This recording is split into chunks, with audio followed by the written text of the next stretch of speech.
Lacan's theories of language and the unconscious are formulated in a widely known paper called The Agency, Insistence of the Letter in the Unconscious since Freud. In the first part of his paper, entitled The Meaning of the Letter, Lacan urges that psychoanalysis discovers in the unconscious the whole structure of language.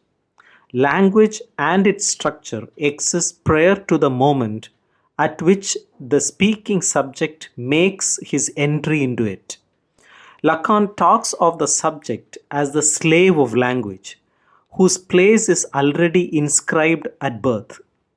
Lacan observes that the current reclassification of the sciences around linguistics is tantamount to a revolution of knowledge. The constitutive moment of the emergence of linguistics, the founding moment of this science, is contained in an algorithm, that is, signifier and signified. This algorithm is essentially Saussure's formulation. Lacan employs Saussurean linguistics in his analysis of unconscious. To grasp an object in language, we find the object constituted only at the level of the concept, not as a thing. In other words, it is an illusion that the signifier answers to the function of representing the signified. The relation between signifier and signified is not one of parallelism. Lacan suggests that Saussure's diagram of tree and the picture of tree could be replaced.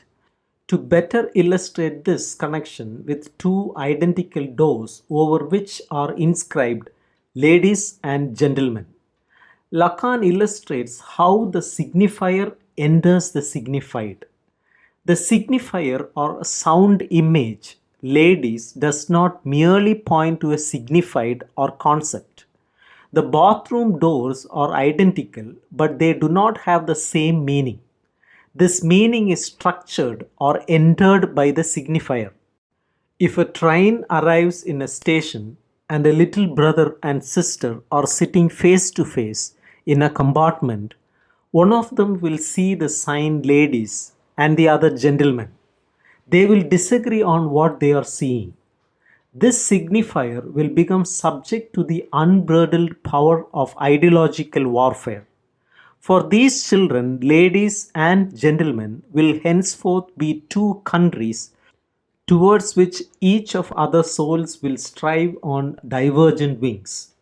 Each signified is the same country transversed from different points of view. The difference in point of view, however, creates a difference in the signified. This means that no signifier alone has meaning. It is in the chain of the signifier that the meaning insists, but none of its elements consist in the signification of which it is at the moment capable of other words. Meaning does settle or halt at one element in the signifier chain. None of these elements in itself consists of meaning. Rather, meaning pauses or stands upon elements in chain, always moving from one to another, none of the elements being stable. Lacan characterizes the chain of signifiers as rings of necklace, that is, a ring in another necklace made of rings. Here Lacan says that there is an incessant moving of the signified under the signifier. What he appears to mean by this is that 1. We can never reach the pure signified. 2. The realm of the signifier is far more extensive, both structuring and controlling the realm of the signified. 3. The relation between the two realms is not linear. Lacan views all discourse as marked by polyphony. For example, the word tree can bring to mind a range of significations. What these multiple significations show is that an element is signifying something quite other than what it says. The process of using signification, the subject or speaker is herself inserted at a specific point into the signifying chain. This corresponds to the signifying function in language. One word is used to mean something else, and this is called metonymy. Metonymy is the core of the signifying process. It is a connection between signifiers, between words, and not between signifiers and signified. On the other hand, metaphors does not spring from the presentation of two images, that is, two signifiers equally actualized. The creative spark of the metaphor flashes between two signifiers, one of which has taken place of the other in the signifying chain. The occulted signifier remaining present through its metonymic connection with the rest of the chain. One word for the another, that is the formula of the metaphor. In the second part of the essay, Lacan turns to the function and place of the subject in the signifying process.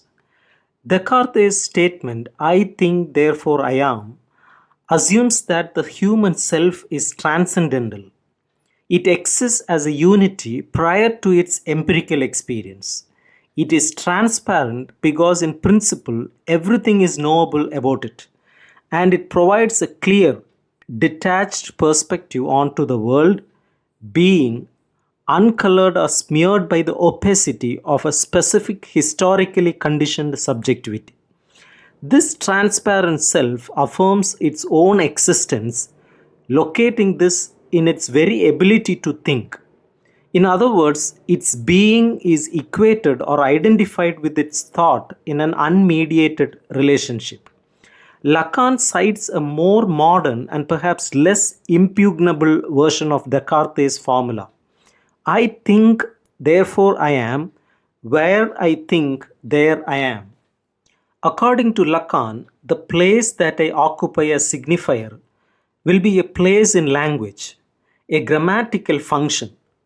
The place that I occupy as a signified will be a concept that is also situated within the networks of language. The I, which speaks, known to linguists as the subject of enunciating, the actual person pronouncing a sentence about herself or himself, is not definable as a coherent unity and cannot be adequately represented or signified by the I, which is the subject of the sentence, the subject of enunciation. Language, as a network of signifiers, displaces and redistributes the world of immediate existence, a world that can be known only as it is mediated by language. We might recall that the self that emerged from the imaginary stage was a split subject, with its repressed desire opening up the field of its unconscious. Hence, the child is split between unconscious desire for the mother, for wholeness, for unity, for absolute meaning, and its conscious obligations in the symbolic order. After the mirror phase, the subject is on an endless quest for unity, for wholeness, for security, a quest that must take place metonymically along a chain of signifiers, one being displaced for another. The desire that comprises the unconscious, a desire that mocks philosophy and the infinite, a desire that associates knowing and dominating with whoisons, is an endless journey through an infinite chain of signifiers. The subject is caught in the rails, eternally searching forth towards the desire for something else, of metonymy. The third section of Lacan's essay is called The Letter, Being, and the Other. His concern here is to show how psychoanalysis has been bypassing the truth discovered by Freud, which affirms, in Lacan's words, the self's radical eccentricity to itself with which man is confronted. The notion of unconscious indicates that the self bears an otherness within itself, or rather the self's otherness can be seen as external, as alien to itself. Following Enlightenment philosophy, the idea of the human being as a rational, autonomous, free agent, psychoanalysis engages in moralistic tartufferies and talking endlessly about the total personality. The underlying idea being that neurosis can be cured once placed in the totalizing narrative of the coherent conscious of the patient. This, insists Lacan, is to compromise and domesticate Freud's total discovery.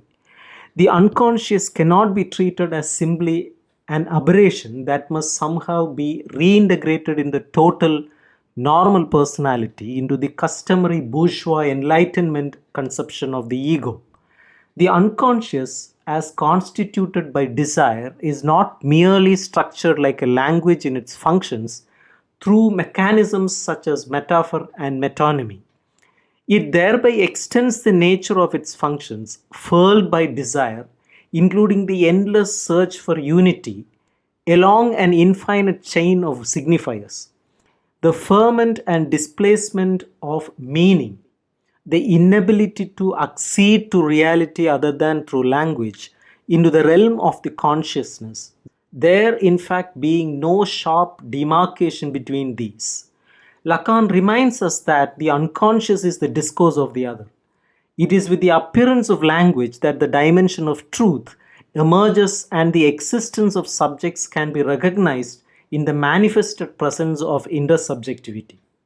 The slightest alteration in the relation between human and the signifier changes the whole course of history by altering the moorings that anchor his being. The unconscious is not somehow beneath or external to the unconscious mind. Rather, the unconscious is engaged in a dialectically uneven series of connection with the conscious mind, whereby it structures the conscious mind somewhat, and the conscious mind, thus structured in turn, exerts influence on the unconscious.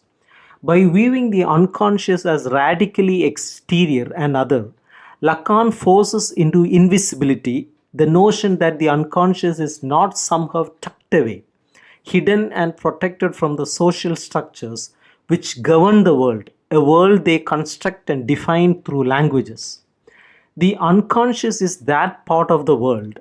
It is subject to, constituted by the same fundamental linguistic processes as is the conscious mind. Like the conscious mind, it is without a sender, without an essence, without a psychological substratum. It is nothing more than series of positions. It occupies in language a series of positions that can only artificially and for convenience be coerced into identity as a subject, and with even more coercion folded into the coherence of an ego or self. In this way, Lacan, through insisting on the agency of the letter in the unconscious, brings out the truly radical and subversive nature of the otherness discovered by Freud.